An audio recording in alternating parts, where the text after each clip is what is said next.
Python data science నుండి advanced gen AI వరకు latest technologies నేర్చుకోవడానికి వీక్యూబ్ సాఫ్ట్వేర్ సొల్యూషన్స్ ని సంప్రదించండి. చెప్పిన తర్వాత అంకిత నాయుడు ఎందుకు సోషల్ మీడియాలో ఫేమస్? ఎలా? సో అంతకు ముందు వరకు అంకిత నాయుడు అంటే తెలీదు. ఆఫ్టర్ మ్యారేజ్ నా పాస్ట్ లో నేను మ్యారేజ్ చేసుకున్నాను. ఆ టైంలో సో బాగా వైరల్ అయిపోయింది ఆ వీడియో అనేది. ఒక ట్రాన్స్ ఒక అబ్బాయి బాగా మ్యారేజ్ చేసుకున్నారు పబ్లిక్ లో అనేది చాలా ఫేమస్ అయిపోయి వైరల్ అయిపోయింది ఆ వీడియో. దాని తర్వాత మా కమ్యూనిటీ నుంచి స్నేహ గారు నన్ను ఇంటర్వ్యూ చేశారు. దాని తర్వాత సో సో సో చాలా మంది చేశారు, చూసాను ఇంటర్వ్యూ, చూసాను మీ కపుల్ ఇంటర్వ్యూ అప్పుడే దానివల్ల ఫేమస్ అయిపోయారు. చాలా ఇప్పుడు నార్మల్గా మ్యారేజెస్ అంటే మీరు ఎందుకు నమ్ముతున్నారు? ఎందుకంటే మీ దాంట్లో ఎవరి లవ్ కూడా సరిగ్గా సక్సెస్ అయింది లేదు. అవునండి. ఎవరో ఒక అబ్బాయి రావడం, మోసపోవడం, కొట్టడం, తిట్టడం, చంపడం ఇలాంటివన్నీ జరుగుతూనే ఉంటున్నాయి. అవునండి. కానీ మీరు ఎందుకు నమ్మి మళ్ళీ మ్యారేజ్ చేసుకున్నారు? మీ ఇంటర్వ్యూ నేను చూసినట్లయితే మీరు ఒకరి మీద ఒకరు చెప్పుకున్న ప్రేమను కానీ ఇది కానీ ఇప్పుడు రియల్ జంటలు కూడా అంత ఉండరేమో, అలా ఉండేవాళ్ళు. సో నరదిష్టి అంటారు కదా, మేబీ అది కూడా కొంచెం అయి ఉండొచ్చు. సోషల్ మీడియాలోకి వచ్చిన ఏ కప్పులు కూడా అంత త్వరగా కలిసి ఉన్నట్టు ఏమి ఉండదు. మేబీ ఒక కపుల్ అంటే నాకు తెలిసి గుట్టుగా ఉండి ఆ ప్రేమను అక్కడే చూపించుకోవచ్చేమో. బట్ నేను వైరల్ అయిన తర్వాత నా లైఫ్ మొత్తం అంటే యూట్యూబ్లోకి వచ్చేసాను. నేను యూట్యూబ్కి వచ్చి నా లైఫ్ స్టైల్ మొత్తం అందులో పెట్టాల్సి వచ్చింది. ఆ టైంలో ఏంటంటే ఏదో ఒక కంటెంట్ అనేది ఒక వీడియో రూపంలో నేను మెసేజ్ ఇవ్వడం అనేది జరిగింది. సో అదైతే కావాలని చేసింది కాదు, అంతే బాండింగ్ ఉండేది ఇద్దరి మధ్యన. సడన్గా కొన్ని రీజన్స్ వల్ల విడిపోయాం. ఎందుకు విడిపోవాల్సి వచ్చిందంటే ఒకటి ఫ్యామిలీ యాక్సెప్టెన్సీ సరిగ్గా లేదు, వాళ్ళ ఫ్యామిలీ యాక్సెప్టెన్సీ అస్సలు లేదు. ఇంకొకటి నేను ముందుగానే చెప్పాను, నేను ఎప్పుడైతే నేను మా అమ్మగారికి ఇల్లు కడతానో సో అప్పటి వరకు ఆగమనే చెప్పాను. నేను అప్పటి వరకు నేను కొంచెం కష్టపడాలి. ఇప్పుడు నువ్వు వచ్చావు కదా అని నేను రాలేను, ఎందుకంటే ఇట్లానే అవుతుంది, ఆఫ్టర్ బ్రేకప్ అయిపోతుంది. సో నేను మళ్ళీ నా పాస్ట్కి వెళ్ళలేను కాబట్టి కొంచెం టైం ఇవ్వు అని చెప్పాను. ఆ అబ్బాయి అన్నీ ఓకే అన్నాడు. నేను కమ్యూనిటీ వర్క్స్ చేస్తానని చెప్పాను, ఇలా కమ్యూనిటీలో ఉంటాను కొన్నాళ్ళు, మనం సెటిల్ అయ్యే వరకు. దాని తర్వాత మా పెద్దవాళ్ళకి చెప్పి మనం హ్యాపీగా మన లైఫ్ లీడ్ చేద్దాం, నేను ఇల్లు కట్టుకోవాలి మా అమ్మగారు. దాని తర్వాత నేను మ్యారేజ్ చేసుకున్నాం. ఒక 1.5 year బాగానే ఉన్నాం. దాని తర్వాత ఇంకా రోజు ఇంకా తాగడము, ఎందుకు ఇట్లా అందుకట్లా చిన్న చిన్న ఇష్యూస్, గొడవలు అవి పెద్ద పెద్ద అయిపోయాయి. అయితే ఈ బ్రేకప్ టైంలో ఎక్కువ వీడియోస్ పెట్టడం అంకిత కావాలని చేస్తుందా? ఎందుకు అంత ఎమోషనల్ అయిపోతుంది? ఎందుకు సోషల్ మీడియాలో అంత ఏడుస్తూ వీడియోలు పెట్టాల్సిన అవసరం ఏంటి అని క్వశ్చన్ చేశారు. మీ వరకు వచ్చిందా? వచ్చింది. ఏమన్నా మీ సమాధానం? సో ఎందుకంటే అది నా మనసుకు తగిలింది. నేను సోషల్ మీడియాకి కూడా వచ్చేదాన్ని కాదు, చెప్పేదాన్ని కూడా కాదు. ఒకానొక సిచ్యువేషన్లో అది నాకు నెగిటివిటీ వచ్చేసింది. తినే ఏదో చేసింది, తినవల్లే బ్రేకప్ అయింది అని నెగిటివిటీ వచ్చింది. సో నేను నిజం చెప్పాలంటే నేను ఒక ఓపెన్ బుక్ ఆ విషయంలో. అయితే తనకి నేను చాలా ఓపెన్గా అన్నీ చెప్పే చేసుకున్నాను. సో చెప్పి చేసుకున్న పర్సన్ తను ఎప్పుడైతే కొన్నాళ్ళ తర్వాత లగ్జరీ లైఫ్కి అలవాటు పడ్డాడు, ఆ తర్వాత జాబ్ పోయింది. ఒక 11 months వరకు నేనే చూసుకున్నాను. బిఫోర్ కూడా నేనే రెంట్ కట్టేదాన్ని, కార్ ఈఎంఐలన్నీ నేనే, ప్రతిదీ నాదే. ఆయన జాబ్ చేసుకుని వాళ్ళ ఫ్యామిలీని చూసుకునేవాడు. సమ్ టైమ్స్ ఎప్పుడైనా రెస్టారెంట్స్ అట్లకి వెళ్ళినప్పుడు ఖర్చు పెట్టే అతను. 11 months అనేది జాబ్ పోయింది. ఇంకా నాకు ప్రెషర్ ఎక్కువైపోయింది. ఇటువైపు ఇల్లు కట్టిన ఒక గోల్డ్ ఉంది అక్కడ, అదంతా విడిపించాలని చెప్పి నేను తనకి ముందే చెప్పాను. సో డ్రింక్ చేయడము, ఇదే విషయంలో గొడవ అవ్వడము. దీనికి ముందే నాకు తెలియదు, రీసెంట్గా తెలిసింది. నన్ను మ్యారేజ్ చేసుకున్న 3 monthsకి వేరే అమ్మాయిలతో కూడా ఉన్నారని చెప్పారు. సో ఆ రికార్డ్స్ కూడా నా దగ్గర ఉన్నాయి. బట్ నేను ఎందుకంటే అంతా అయిపోయిన తర్వాత మనకు అనవసరం అనిపించింది. ఇవన్నిటిని ఒక పక్కన పెడితే నాకు ఒకానొక సిచ్యువేషన్లో తను రెడ్ హ్యాండెడ్గా అంటే మా కమ్యూనిటీ వాళ్ళు ఎవరైతే ఉన్నారో వాళ్ళలో నా కోడల్ని నేను ఇలా వస్తున్నాను అని చెప్పడము, నేను తన్ని చేజ్ చేయడము, పట్టుకున్నాను, సో పరిగెత్తేశాడు.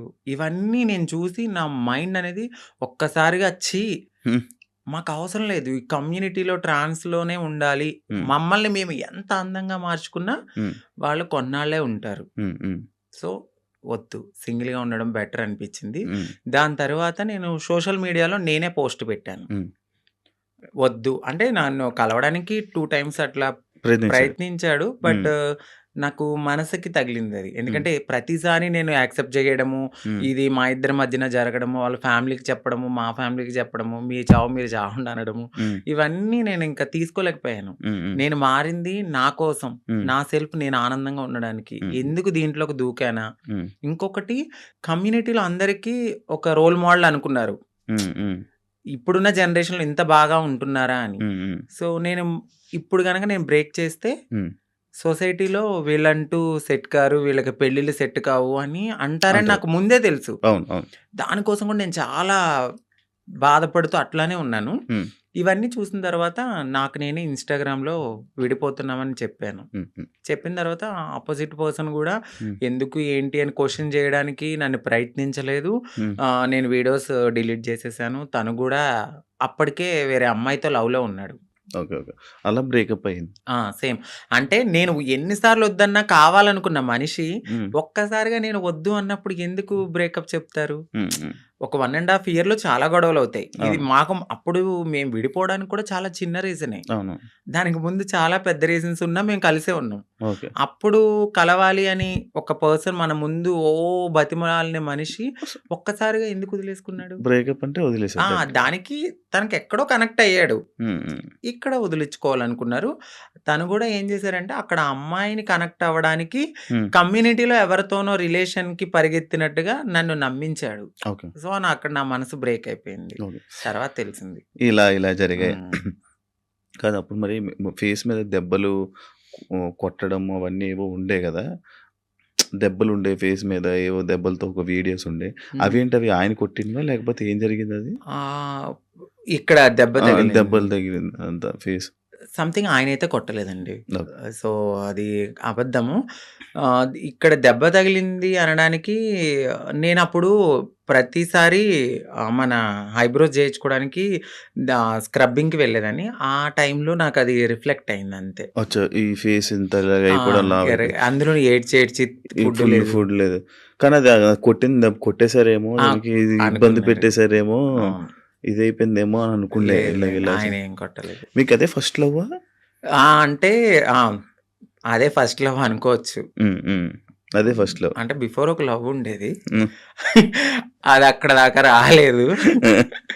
అంటే ఇంకా ఇది లవ్ కామన్ అనిపించింది ఇంకా. కానీ పెళ్లి వరకు రావడం అనేది ఇదే. ఇదే ఫస్ట్ పెళ్లి వరకు. ఇప్పుడు ఇద్దరి అభిప్రాయాలు కలుస్తాయి. కలిసిన తర్వాత మాట్లాడుకుంటాం. మాట్లాడుకున్న తర్వాత కొన్ని రోజులు ట్రావెల్ అయ్యాక ఓకే. నీవు నాకు సెట్ అవ్వలేదు వదిలేసుకుందాం అనుకునేది ఒకలా ఉంటది. ఇటు పబ్లిక్ వచ్చేసి హ్మ్. మనం కామన్ అయిపోతాం వాళ్ళకి. అవును. రోజు ఆ! కనపడతాం. ఆ! ఒక్కసారిగా పర్సన్ పక్కన లేకపోయేసరికి ఎందుకు అని వాళ్ళు క్వెషన్ చేయడం అనేది రైటే ఉంటది. హ్మ్. సో, ఇక్కడ దాకా ఆ పర్సన్ అయితే ఉన్నారంతే. కాదు అదే ఇందాక నేను ఒక పాయింట్ అడిగాను. ఏదైతే అబ్బాయిల దగ్గర నుంచి మనకి పూర్తి ప్రేమ దొరకదని తెలుసు మీకు. తెలుసండి. డబ్బుల గురించి వస్తారని తెలుసు. అవును. కానీ ఎందుకు నమ్మి దగ్గరికి తీసుకొని మోసపోయి మళ్ళీ ఏడడం?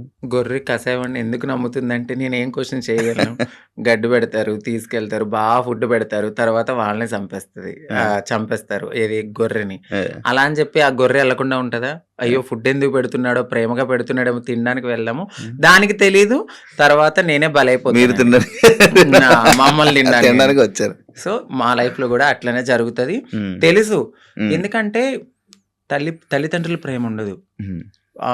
ఫ్రెండ్స్‌తో ఎవరితోన్నా మాట్లాడినా గూడా, "ఏయ్! తనెందుకు మారిపోయాడు గదా! అట్లా ఇట్లా నువ్వెందుకు మాట్లాడుతున్నావు? హ్మ్. నీకేమన్నా రేపొద్దున్న బ్యాడ్ రివ్యూ వస్తదేమో" అని చెప్పి ఫ్రెండ్స్ ఎక్కువ మాట్లాడరు. సొసైటీ యాక్సెప్ట్ చేయదు. ఈ టైంలో ఎవరో ఒకళ్ళు మమ్మల్ని దగ్గరికి వస్తారనమాట. ఓకే. మాకీ ప్రేమ దొరుకుతుంది. జెన్యూన్ ప్రేమేమో అని నమ్ముతాం. నమ్మి దగ్గర తీసుకుంటాం. తనకయ్యిందని చెప్పి నాకవ్వాలని లేదు కదా! అని హ్మ్. గొర్రెలుగా నమ్మేసి ముందుకెళ్ళిపోయి తర్వాత బలైపోతాం. ఇప్పుడు అమ్మలతో లేదా? అంటే హైదరాబాద్‌లో నేనే ఉంటున్నాను. హ్మ్. ఇంటి దగ్గర ఇల్లు కట్టాను. సో, కట్టేసారు. అక్కడ మమ్మీ ఆళ్ళు, ఫ్యామిలీ అంతా అక్కడే ఉంటారు. ఇప్పుడెలా డబ్బులు? ఇప్పుడు నేను నార్మల్‌గా అయితే యూట్యూబ్ మీద హ్మ్. యూట్యూబ్ బేస్ చేసుకున్నాను. దానికి బిఫోర్ నుంచి నేను కమ్యూనిటీ వర్క్స్ చేస్తూ నేను సెటిల్ అయిపోయాను. ఫైనాన్షియల్‌గా అయితే ఇప్పుడు నేను చాలా బాగా సెటిల్ అయ్యి ఉన్నాను. యూట్యూబ్ చేస్తున్న ఇన్‌కము అట్లానే ఎంత కొంచెం వస్తుంది యూట్యూబ్ నుంచి? ఇప్పుడైతే 1.2 అట్లా యూట్యూబ్ వస్తుంది. నుంచి బిఫోర్ ఇంకా ఎక్కువ వచ్చేది. ప్రమోషన్స్ అవన్నీ ప్రమోషన్స్ చెయ్యట్లేదండి నేను. చేయలేదు ప్రమోషన్, నార్మల్ ప్రమోషన్స్ అమ్మాయిలకు సంబంధించిన బిఫోర్ చేశాను, అసలు చెయ్యట్లేదు నేను. ప్రమోషన్స్. నేను నో పెయిడ్ ప్రమోషన్స్ అని కూడా పెట్టాను. అవును, చూసాను నేను. ఆ, ఒక ప్రమోషన్స్ చేయరు, ఆ, ఓన్లీ యూట్యూబ్ నుంచి 1.5 lakh 1.2 lakh. 1.2 ఒక 2 months నుంచి అయితే మాత్రం నేను సరిగ్గా ఈ వీడియోస్ చేయట్లేదు. 12,000 13,000 అట్లనే వస్తున్నాయి. అంటే ఒక 3 months నుంచి. ఓకే, దాని బిఫోర్ నేను బాగా చేసేదాన్ని. అవును. 1.2 మ్యాక్స్, అది 1.5 మధ్యలో. ఇప్పుడు రెవెన్యూ ఇంకేం లేదు. ఈవెంట్స్కి ఏమైనా వెళ్తారా? ఈవెంట్స్ ఏం లేదు. ఇప్పుడు నేను షాప్ ఓపెనింగ్స్ అట్లా ఏదైనా జరిగినప్పుడు కొంచెం నాకు తెలిసిన వాళ్ళు విఐపీస్ కానీ వాళ్ళకి కానీ దిష్టి తీయడము, లేదంటే వాళ్ళ ఇంట్లో ఎవరైనా పుట్టారు అంటే బ్లెస్సింగ్స్ కానీ నన్నే పిలుస్తారు. అక్కడికి వెళ్ళినప్పుడు బాగానే ఇస్తారు. 51 ఓకే 51 అంతే. 31 ఓకే, మొత్తం మంత్లీ ఓవరాల్గా ఇప్పుడైతే నా ఇన్కమ్ 1.2 అంతే. అంతే, ఇప్పుడు మొత్తం అన్ని కలిపినా కూడా అంతే. అంతే, అంతకు మించి చెప్పట్లేదు. లేదు సార్, అంతే అంతే. ఓకే, అంటే ఆ టైంలో నేను సేవింగ్స్ ఎక్కువ చేసేసాను బాగా. ఓకే.